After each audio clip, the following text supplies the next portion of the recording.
C'est vrai que depuis 2015, on se développe au maximum.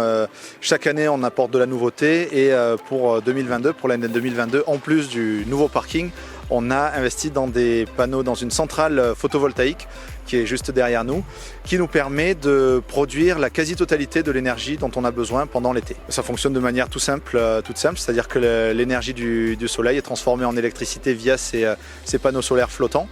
Le gros avantage du flottant, c'est que comme la fraîcheur de l'eau refroidit les panneaux solaires ne montent pas trop en température et gagnent en efficacité. On s'aperçoit également qu'on est tout à fait cohérent dans le sens où nous, plus il fait beau et chaud, plus on travaille et plus on consomme d'énergie et plus il fait beau et chaud, plus les panneaux solaires produisent de l'énergie. Donc on est tout à fait compatible avec ces panneaux solaires. Ici on a le monitoring de l'ensemble de la centrale solaire où on voit justement la production réalisée par cette centrale solaire et ce que l'on consomme, ce que ça nous prend de notre consommation.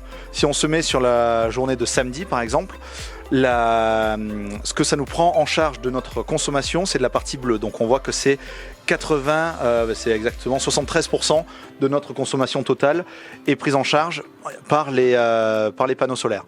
Et donc ces panneaux solaires, eux, produisent sur 100% qu'ils peuvent produire, on en consomme 90%. Donc c'est-à-dire qu'il n'y a que 10% de déperditions qui sont perdues de cette énergie créée. Une vraie économie d'énergie sur la facture finale, donc où on va économiser jusqu'à quasiment 80% de notre facture d'énergie et une plus-value aussi au niveau développement durable avec la production d'électricité verte ici sur place.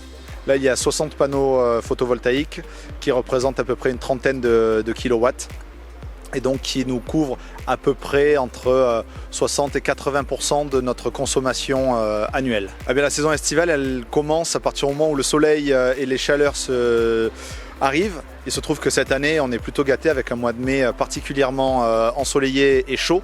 Donc même si on ne considère pas encore que ce soit la haute saison qui est plutôt deuxième quinzaine de juin, on a de très belles journées avec de très fortes fréquentations pour un mois de mai. On estime que sur l'ensemble de la saison, on accueille entre 60 et 70 000 personnes.